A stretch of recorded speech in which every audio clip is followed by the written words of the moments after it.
Hello जय हिंद बच्चों, आप सभी लोगों का स्वागत है मॉडर्न हिस्ट्री की इस क्लास में। चलिए सभी लोग अपनी अपनी कॉपी कलम निकाल लीजिए। हम लोग अपना आज लेक्चर 9 कंप्लीट करने जा रहे हैं, ठीक है। और लेक्चर 9 की जो शुरुआत होने जा रही है वो होगी दो टॉपिक से। आज हम लोग बंगाल में द्वैध शासन, ठीक है, बंगाल में द्वैध शासन और सहायक संधि को पढ़ेंगे। हम लोगों ने अभी तक जो पढ़ लिया था उसमें पढ़ा हम लोगों ने क्या क्या कि अब अंग्रेजों ने अपने जितने भी छोटे छोटे या फिर जितने भी राजा रजवाड़े थे सबको दरकिनार करके, सबको हरा कर अब वो लोग सत्ता में आ चुकी थी। अब वो लोग को टक्कर देने वाला कोई भी नहीं बचा था। अब अंग्रेज क्या करेंगे? अब अंग्रेज लूट खसोट मचाएंगे और अपनी नीतियों को लागू करेंगे। उन नीतियों में जो सबसे पहला नीति है वो हम लोग देखेंगे बंगाल में द्वैध शासन, ठीक है। अब वो लोग क्या करेंगे? बंगाल में द्वैध शासन लगाएंगे। आइए समझते हैं ये द्वैध शासन क्या था, किसने लगाया, किसने हटाया, क्या प्रभाव पड़े इसके, ठीक है। तो अपने कॉपी में पहला हेडिंग बनाइएगा आप लोग, बंगाल में द्वैध शासन। बंगाल में द्वैध शासन। आइए देखते हैं। बक्सर के युद्ध के पश्चात हुई इलाहाबाद की संधि से अंग्रेजों को बंगाल, बिहार और उड़ीसा की दीवानी प्राप्त हो चुकी थी। कहानी कुछ ऐसी थी। 1764 में क्या होता है? 1764 में बक्सर का युद्ध होता है, ठीक है। बक्सर का युद्ध होता है और इस बक्सर के युद्ध में क्या होता है? इस बक्सर के युद्ध में आपको, इस बक्सर के युद्ध में अंग्रेज जीत जाते हैं। अंग्रेज जीत जाते हैं, है ना। अंग्रेज क्या करते हैं? जीत जाते हैं। अंग्रेज जीत जाते हैं। इसके बाद 1765 में इलाहाबाद की संधि हो जाती है।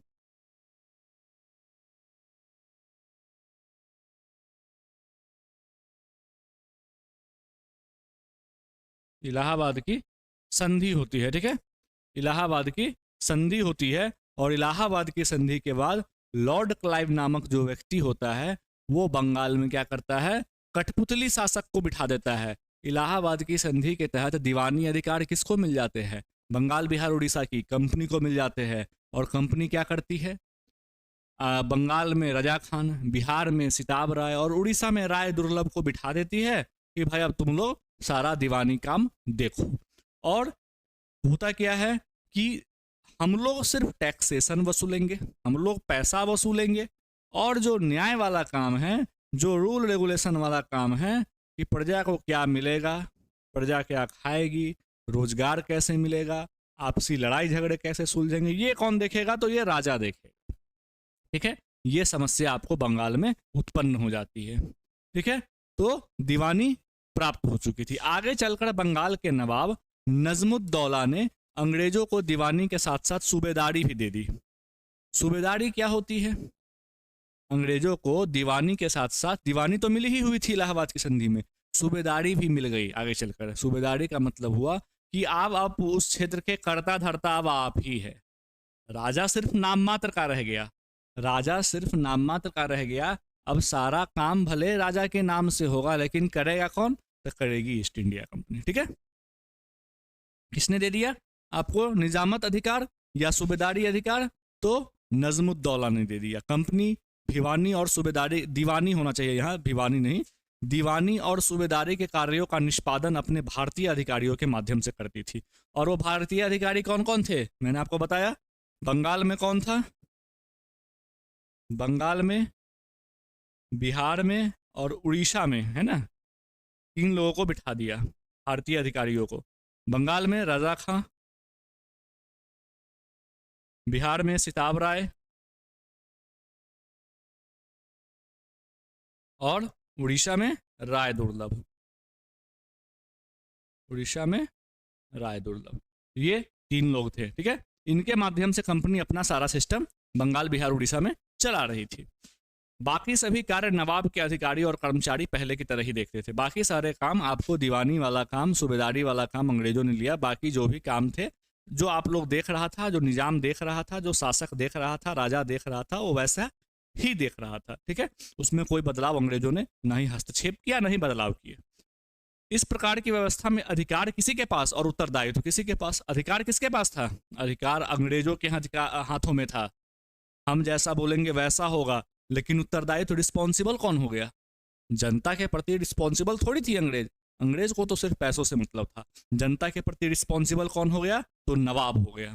नवाब जनता के प्रति रिस्पॉन्सिबल हो गया, लेकिन नवाब के हाथ में कोई भी अधिकार अब नहीं रह गए थे। ठीक है, और इसी व्यवस्था को क्या कहा जाता है? द्वैध शासन। द्वैध शासन मतलब डबल रूल। ठीक है, द्वैध का मतलब ही दो होता है, अब डबल रूल चल रहा था, अधिकार किसी के हाथ में था और रिस्पॉन्सिबल कोई और था। इसी को बंगाल में द्वैध शासन कहा जाता है। ठीक है, आगे बढ़े।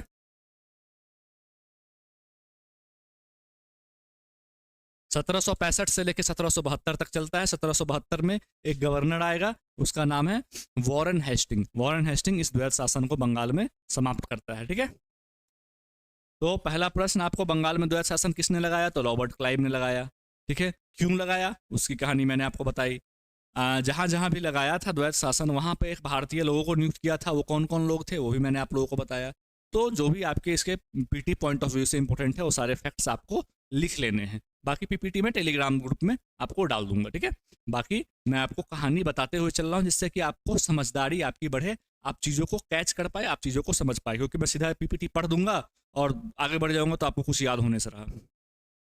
कंपनी को क्या लाभ हुआ? द्वैध शासन कंपनी ने लगाया था भाई, तो बिना लाभ के तो लगाया नहीं होगा, क्योंकि वो एक अंग्रेजी कंपनी है और व्यापार करने आई है, और व्यापारी बिना लाभ के तो व्यापार करेगा नहीं। तो कंपनी को स्वाभाविक रूप से आपको लाभ ही हुआ था, हानि का तो कोई सवाल ही नहीं है।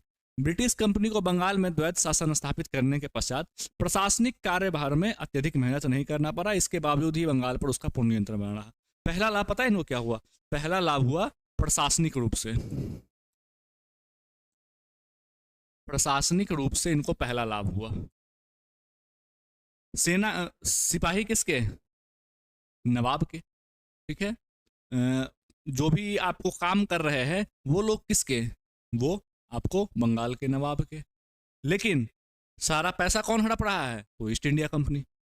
अब ईस्ट इंडिया कंपनी यदि उतने लोगों को नियुक्त करती तो भाई पैसे देने पड़ते ना, प्रशासन चलाने के लिए लोगों की जरूरत पड़ती है। और ईस्ट इंडिया कंपनी यदि अपने लोगों को नियुक्त करती तो भाई उनको वेतन देना पड़ता, और वेतन देने में पैसे खर्च होते हैं। जितना वो कमाती नहीं बंगाल से, उतना तो उसको वेतन देने में लग जाता, क्योंकि बंगाल बहुत बड़ा प्रोविंस था, बंगाल बिहार उड़ीसा सब था। लेकिन यहाँ पे पहले से आपको नवाब के लोग काम कर ही रहे थे, तो उनके हाथ में काम छोड़ दिया, और इनको सिर्फ मतलब था कि हमको अपना प्रॉफिट देते जाओ भाई, जो पैसा आएगा उसको हम हैंडल करेंगे। तो प्रशासनिक रूप से इनको पहला फायदा होता है। ठीक है, प्रशासनिक रूप से क्या होता है? इनको पहला फायदा होता है। कितने दिनों से चले आ रहे बंगाल पे नवाब के शासन को यदि बंगाल में ब्रिटिश अधिकारियों के द्वारा हटा दिया जाता तो अन्य भारतीय शासकों के विरोध का कारण बन जाता। दूसरी बात यह थी कि आपसी लगाव, इसको आप कह सकते हो आपसी लगाव। इतने दिन से क्या था? भारतीय राजा ही आपको लोगों पर शासन कर रहे थे। ठीक है, तो जनता क्या होती है ना, जनता एक तरह से आपको माइंड मेकअप कर लेती है कि हमारे कर्ता धर्ता कौन है, तो ये है।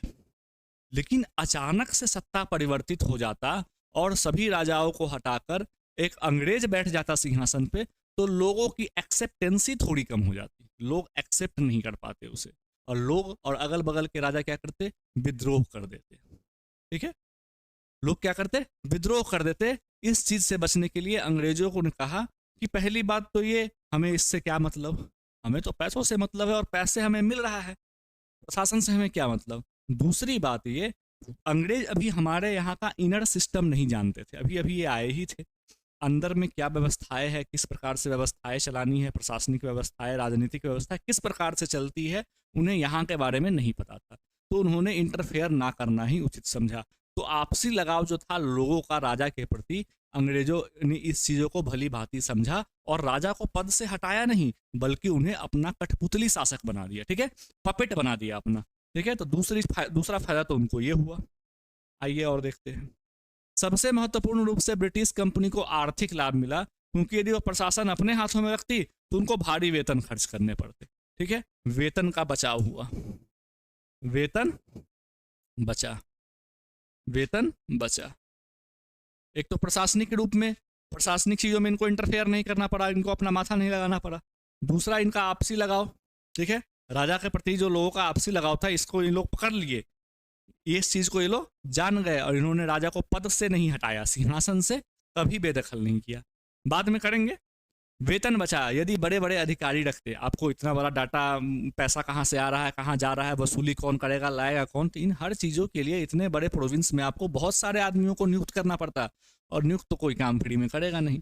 आपको अंग्रेज अधिकारी डालोगे तो आपको चाहिए क्या, वेतन देना पड़ेगा, और वेतन में पैसे खर्च होंगे। तो इस चीज़ से तो ये लोग बच गए ना। सारा आदमी किसका, तो राजा का। सारा टेंशन किसका, तो राजा का। उत्तरदायित्व तो किसके पास, तो राजा के पास। और राजा क्या कर रहा है, घंटी डुला रहा है। अधिकार किसके पास है, तो अंग्रेजों के पास है। लीजिए, यही समस्या आपको डायरकी सिस्टम, द्वैध शासन में देखने को हमें मिलती है। ठीक है, तो ये आपके कंपनी को लाभ पहुंचे। ठीक है, यदि आपसे कोई पूछता है कंपनी को क्या लाभ हुआ डायरकी सिस्टम में भाई, तो आप धराधर बता डालोगे। ठीक है, स्टेटमेंट बनाए, क्वेश्चन पूछ दे, 3 लाभ दे दे और एक उसमें कुछ और फालतू बात लिख दे, आपको बोले कि निम्न में से कौन सा लाभ कंपनी को द्वैध शासन से नहीं मिला, तुरंत पकड़ लोगे आप, है ना। तो इस हिसाब से अपना क्वेश्चन आपको सॉल्व करना है। आइए अगले पॉइंट पे चलते हैं। द्वैध शासन का बंगाल पे प्रभाव। बंगाल पे तो भाई बुरा ही प्रभाव पड़ेगा। बंगाल के लिए तो कोई अच्छी बात रह नहीं गई थी, क्योंकि बंगाल पे अंग्रेजों का शासन नहीं चल रहा था, बल्कि अंग्रेज वहां पे अब शोषण कर रहे थे। शासन नहीं चल रहा था अंग्रेजों का, लेकिन शोषण कौन कर रहा था, तो अंग्रेज कर रहे थे। शासन पे के नाम पर तो कठपुतली शासक बैठा ही हुआ था। तो बंगाल का प्रभाव आपको नकारात्मक ही पड़ा होगा। ठीक है, बंगाल पर प्रभाव नकारात्मक ही पड़ा होगा। बंगाल पर द्वैध शासन का सबसे गंभीर प्रभाव था बंगाल में उत्तरदायित्व रहित अधिकार का वातावरण। उत्तरदायित्व भी किसी कोई नहीं ले रहा था। अंग्रेजों को पैसे से मतलब है। राजा को टेंशन इस बात का है कि हमको तो पैसा आ ये रहा है अंग्रेज की तरफ से, अपना हिस्सा मिल रहा है, हमको क्या मतलब है। तो राजा भी टेंशन फ्री है, अंग्रेज भी टेंशन फ्री। तो किसी को कोई मतलब नहीं, कोई रिस्पॉन्सिबिलिटी लेने के लिए तैयार आपको नहीं हो रहा था। क्लियर। राजकोष पर पूर्ण रूप से कंपनी का अधिकार था, परंतु प्रशासन की ओर कंपनी ने जरा सा भी ध्यान नहीं दिया, जिसमें शांति और न्याय व्यवस्था बिगड़ने लगी। तो पहला लॉस क्या हुआ, no responsibility. No responsibility, no responsibility. दूसरा चीज, प्रशासन तंत्र चरमरा गई। ठीक है, रेवेन्यू किसके पास जा रहा है, अंग्रेजों के पास। पैसा किसके पास जा रहा है, अंग्रेजों के पास। लेकिन अंग्रेजों को क्या मतलब है यहाँ के लोगों से, प्रशासन कैसे चलेगा, नहीं चलेगा, क्या होगा, नहीं होगा, अंग्रेजों को कोई मतलब नहीं था। और राजा को भी कोई मतलब नहीं था। वो जान रहे थे कि मेरा हिस्सा हमको मिल ही जाएगा। आराम से टांग में तेल लगा के सोए हुए थे। ठीक है, तो प्रशासन तंत्र क्या हुआ, पूरी तरह से चोरी, लूट खसोट, ठीक है, अपराध, ये सारी चीजें बहुत बढ़ गई बंगाल के क्षेत्र में। ठीक है, क्योंकि कोई देख रेख करने वाला, न्याय व्यवस्था करने वाला कोई था ही नहीं। द्वैध शासन के दौरान कृषि व्यवस्था को भारी क्षति पहुंची, क्योंकि इस दौरान राजस्व वसूलने का अधिकार वैसे व्यक्तियों को दिया जाता था। अब देखिए, मैं इसके बारे में बताता हूँ, इस लाइन के बारे में। कृषि व्यवस्था क्यों चरमरा गई। कृषि व्यवस्था में क्या हुआ, तीसरा पॉइंट लिख लीजिएगा। कृषि व्यवस्था को क्षति कैसे पहुंची भाई, कृषि व्यवस्था को क्षति। कृषि जो था, लगान वसूला जाता था, लगान, कृषि से जो लगान वसूला जाता था, और लगान वसूलने का काम वैसे लोगों को दिया जाता था जो अंग्रेजों के सामने सबसे अधिक। मान लीजिए यहाँ 10 लोग आप लोग बैठे हुए हो, ठीक है, मैं कहूँगा कि गांधी मैदान में मान लो कल से कृषि होने लगती है। ठीक है, गांधी मैदान बड़ा, जितना बड़ा प्लॉट है वहाँ कृषि हो रही है। मैं कहूँगा कि वहाँ का लगान वसूल कर मुझे कौन ला के देगा, उसमें कम से कम 1000 किसानों की ज़मीन है। तो आप बोलोगे कि मैं दूंगा, मैं आपको 10% दूंगा, दूसरा बोलेगा मैं आपको 20% दूंगा। तो जो सबसे अच्छी बोली लगाएगा, मान लो कोई लगाता है कि मैं आपको 50% दूंगा, मैं क्या करूंगा, उस व्यक्ति को लगान वसूलने का अधिकार दे दूंगा। अब वो व्यक्ति क्या करेगा, वो व्यक्ति को तो ज़्यादा देना है अंग्रेजों को, 50 वो कब देगा, जब 50 से ज़्यादा वसूलेगा, क्योंकि उसको भी तो कुछ रखना होगा ना। तो वो क्या करेगा, किसानों के साथ जबरन करेगा, किसानों से जबरन वसूली करेगा, किसानों को प्रताड़ित करेगा कि अधिक से अधिक फसल उपजाओ। ठीक है, दिन रात मेहनत करवाएगा। तो किस कृषि व्यवस्था इस तरह से आपको अच्छी नहीं चलने वाली। ठीक है, कृषि आपको पतन की ओर जाने लगी, किसान दयनीय स्थिति में आ गए, केवल और केवल इस कारण से। ठीक है, बात समझ गए। आगे देखते हैं। 1770 में बंगाल में अलग ही अकाल पड़ जाता है, इससे भी समस्या हो जाती है। अब अकाल पड़ा है, ऊपर से आप लगान वसूल रहे हो, तो भाई एक तो ऐसे ही अकाल पड़ा हुआ है, अनाज खाने लायक भी नहीं हुआ, ऊपर से आपको लगान चाहिए, तो ये भी समस्या आपको बन जाती है। बंगाल में वाणिज्य और व्यापार बुरी तरह प्रभावित हुआ, क्योंकि कंपनी बंगाल, बिहार, उड़ीसा के क्षेत्र से कर मुक्त व्यापार कर रही थी, कम मूल्य पे वस्तुओं को खरीद रही थी और ज़्यादा मूल्य पर बेच रही थी। अब देखिए क्या होता है। चौथा पॉइंट है व्यापार वाणिज्य को नुकसान। कैसे नुकसान भाई? व्यापार वाणिज्य को कैसे नुकसान पहुंचा? व्यापार वाणिज्य को नुकसान ऐसे पहुंचा कि कंपनी क्या कर रही थी, कंपनी को बंगाल में दीवानी व्यवस्था मिल गया, दीवानी का शासन कंपनी के हाथ में। बंगाल, बिहार, उड़ीसा के क्षेत्र में उनसे कोई टैक्स नहीं लिया जा रहा है, धड़ल्ले से वो लोग व्यापार कर रहे हैं, कोई टैक्स 1 रुपया उनको कहीं नहीं देना है। दूसरी चीज, यहाँ से वो कच्चा माल खरीद के ले जा रहे हैं, अपने यहाँ ले जाकर भारी मात्रा में उसका विनिर्माण करते हैं। मान लीजिए यहाँ से कपड़े का टुकड़ा खरीद के ले जा रहे हैं, वहाँ पे शर्ट पैंट बना रहे हैं, 10 रुपए का कपड़ा लेके जा रहे हैं और उसको वापस ला के 100 रुपए का यहीं के लोगों को बेच रहे हैं, है ना? क्योंकि कपड़ा सामान बेचने के लिए आपको मार्केट चाहिए, और उस समय इंडिया से बड़ा मार्केट कोई था नहीं उनके पास। तो वो लोग क्या कर रहे थे, कच्चा माल भी उनको सस्ते दामों में मिल रहा था यहाँ से, और अपना सामान बेचने के लिए भारी दामों में एक मार्केट भी मिल गया था। तो इस प्रकार क्या हुई, जो यहाँ पर जो व्यापार वाणिज्य चल रहा था पहले से, वो पूरी तरह से क्षतिग्रस्त हो गया। ठीक है, 1772 में वॉरेन हेस्टिंग आता है और द्वैत शासन को समाप्त कर देता है। 1772 की बात है। वॉरेन हेस्टिंग क्या करता है?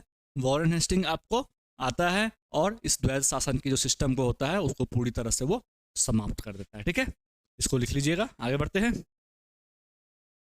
अब आएगी सहायक संधि। इनकी अब दूसरी पॉलिसी स्टार्ट होने वाली है, सहायक संधि। ठीक है, सहायक संधि क्या थी? सहायक संधि किसने स्टार्ट की, क्या परिणाम हुए, क्या लाभ, क्या हानि? ठीक है, आइए देखते हैं। ठीक है, सहायक संधि क्या थी? हेडिंग डालिएगा, सहायक संधि।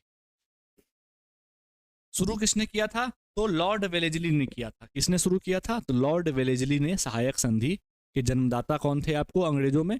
तो लॉर्ड वेलेजली ने सहायक संधि की शुरुआत की थी। ठीक है, 1798 में ये भारत का गवर्नर बन के आया था, गवर्नर जनरल बन के आया था 1798 में। कंपनी को भारत की सर्वोच्च शक्ति के रूप में स्थापित करने के उद्देश्य से लॉर्ड वेलेजली ने सहायक संधि शुरू की थी। ठीक है, याद रहे कि सबसे पहले फ्रांसीसी गवर्नर डुप्ले ने सहायक संधि प्रणाली का प्रयोग किया था, जिसके तहत भारतीय नरेशों को सहायता देने और बदले में उसके धन लेने की शुरुआत की गई। सहायक संधि क्या थी?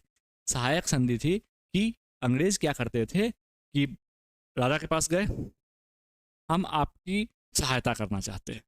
राजा बोला क्यों भाई? हम आप मेरे पास इतनी अच्छी सेना है, इतने अच्छे हथियार है, हम आपकी सहायता करेंगे, आप पे कोई अटैक नहीं कर सकता, कोई कुछ नहीं कर सकता।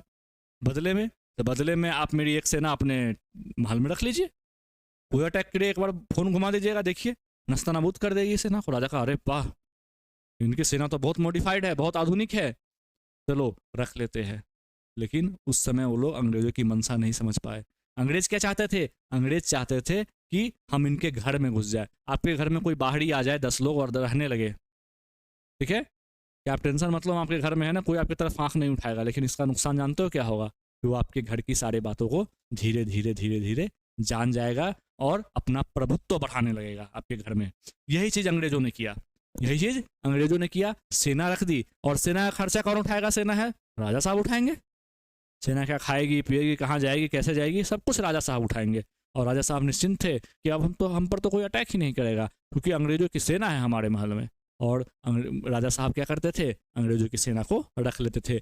इसी को कहा गया सहायक संधि। ठीक है, और ये सबसे पहले फ्रांसीसी गवर्नर डुप्ले ने इसको जन्म दिया था, इस प्रणाली को, लेकिन इसको सुचारू ढंग से अंग्रेजी गवर्नर जनरल वेलेजली ने चलाया था। ठीक है, याद रखिएगा। सहायक संधि का व्यापक प्रयोग वेलेजली द्वारा किया गया और सर्वप्रथम हैदराबाद के साथ संधि की गई। उसके पश्चात मैसूर, तंजौर, अवध, पेशवा के साथ संधि की गई थी। सबसे पहले ये प्रश्न पूछा जाता है कि सबसे पहले सहायक संधि किसके साथ की गई? सबसे पहले किसके साथ की गई सहायक संधि? ये हमेशा पूछा जाता है, सबसे पहले किसके साथ? तो सबसे पहले आपको हैदराबाद लिख लीजिएगा, हैदराबाद। ठीक है, इसको जन्मदाता कौन है? इसके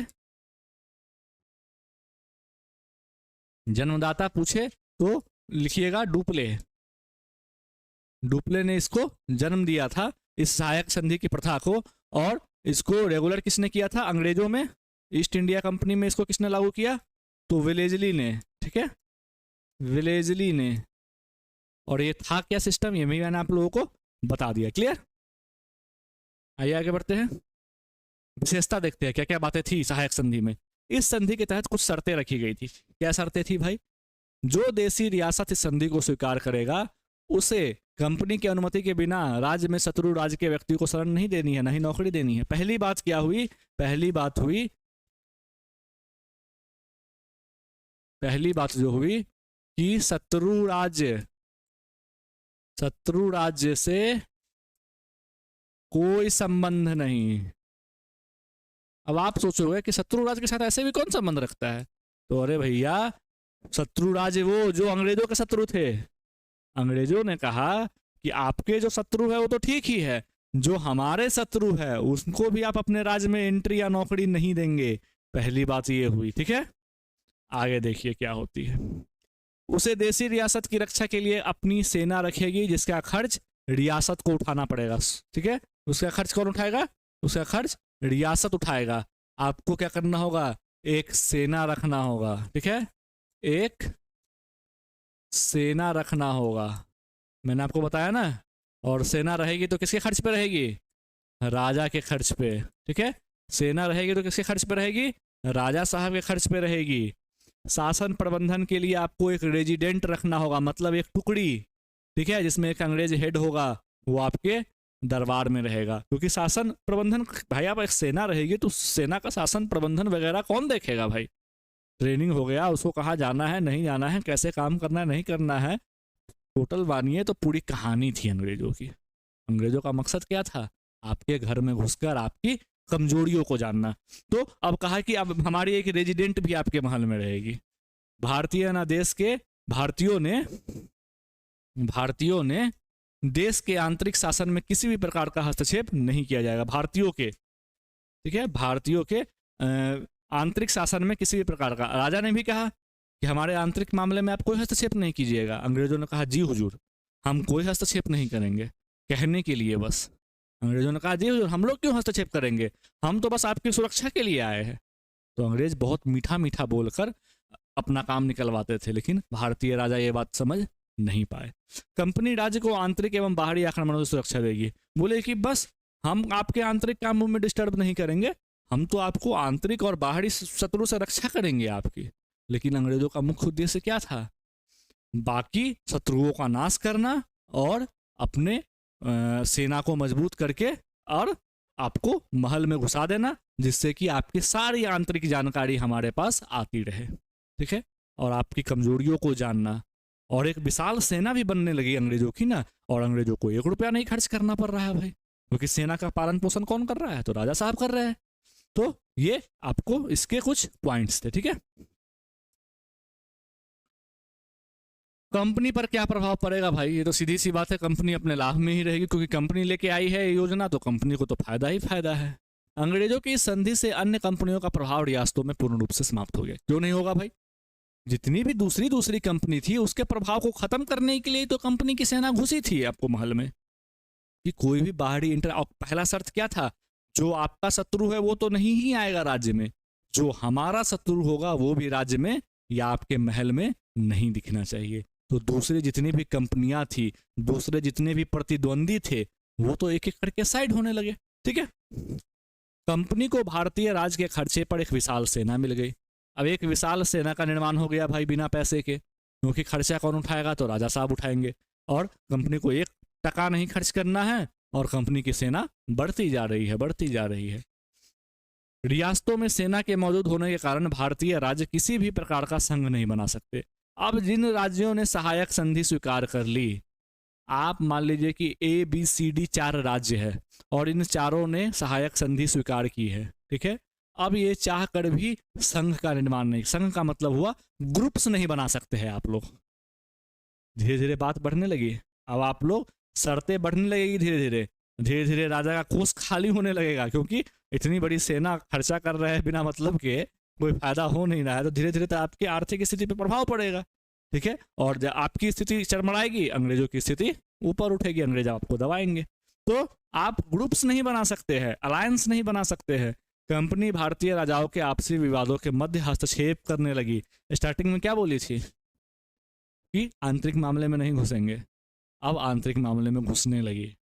अब जैसे ही अब 1-2 साल उस महल में रह लिया, अब ठीक है, 2 गुट में महल में विवाद हो रहा है। अंग्रेज कहा सर मेरी बात सुनिए, हम आपको एक बहुत अच्छा राय देते हैं। राजा सुना, अरे भाई हाँ राय तो अच्छा है। राजा को लगा कि अरे मेरा बहुत बड़ा हितैषी है, मेरे बारे में बात करता है, आदमी सही है, आओ तुम यहाँ बैठो, तुम आगे से राय देना। तो अंग्रेज बहुत चतुर चालाक थे, वो लोगों ने यहाँ के राजाओं की कमजोरी को पकड़ लिया था। ठीक है, आगे देखते हैं देसी रियासतों पर क्या प्रभाव पड़ेगा। क्या प्रभाव पड़ेगा देसी रियासतों पर? देसी रियासतें अब चकनाचूर होने लगी इस सहायक संधि के कारण। यह संधि अंग्रेजी साम्राज्य के लिए तो लाभदायक सिद्ध हुआ, परंतु इस प्रणाली से देसी रियासतों को भारी नुकसान उठाना पड़ा। क्या? देसी रियासतें के शासक अब केवल नाम मात्र के शासक रह गए थे, समझे? अब केवल नाम मात्र के शासक रह गए थे। अब इंटरफेयर वो कर रहे हैं आपके आंतरिक मामलों में, सेना उनकी है। ठीक है, अब आप क्या हो गए, आप उनकी बातों में हाँ में हाँ मिला रहे हो। अब आपका उतना प्रभाव तो नहीं रह गया, ना आप ग्रुप बना सकते हो, ना आप बाहरी किसी को इंटरफेयर करने दे सकते हो अपने मामलों में। तो अब देखा जाए तो प्रत्यक्ष नहीं परोक्ष रूप से अब आप अंग्रेजों की कठपुतली बन चुके हो। तो पहली बात तो ये हो गई। इस संधि को स्वीकार करने वाले राज्य जल्द ही दिवालिया हो गए। क्यों नहीं होंगे भाई दिवालिया? दिवालिया का मतलब होता है आपका बैंकरप्ट, कंगाल। ठीक है, ठन ठन गोपाल दिवालिया हो गए। अब आपका कोष खाली हो रहा है, आपके पैसे जा रहे हैं उस अंग्रेजी सेना के खर्च को उठाने के लिए जिसका कोई मतलब नहीं है। ठीक है, भारी पैसा देना पड़ रहा है आपको उस रेजिडेंट को रखने में और उस सेना की टुकड़ी को रखने में। अब बताओ, तो आप दिवालिया तो एक न एक दिन हो ही जाओगे। अंग्रेजों सी पर अत्यधिक अंग्रेजी सेना पर, ये मिसप्रिंट हो गया, इसको सही कर लेना। अंग्रेजी सेना पर अत्यधिक खर्च करने के कारण देसी रियासतों की अर्थव्यवस्था लचर हो गई। ठीक है, दिवालिया तो हो ही गए, दिवालिया भी होंगे, अर्थव्यवस्था भी आपकी खराब हो जाएगी। तो इस तरह से जिन राज्यों ने आपको सहायक संधि अपनाई, देर सवेर उनका पतन होना तय हो चुका था। ठीक है, तो ये दो टॉपिक थे आज के, कि बंगाल में द्वैत शासन और सहायक संधि। ठीक है, इसी तरह से हम लोग जो अंग्रेजी जितनी भी पॉलिसीज लेके आएंगे, ठीक है, हम उनको एक बार में कवर कर लेंगे। ठीक है, उनका एक अलग नोट्स तैयार कर लेंगे, उसके बाद उससे जितने भी MCQ होगा उसको हम लोग सॉल्व कर लेंगे। ठीक है, तो आज की क्लास को हम लोग यहीं समाप्त करते हैं। आप लोग रिवीजन करते रहिए, मिलते हैं कल एक नए क्लास में। धन्यवाद।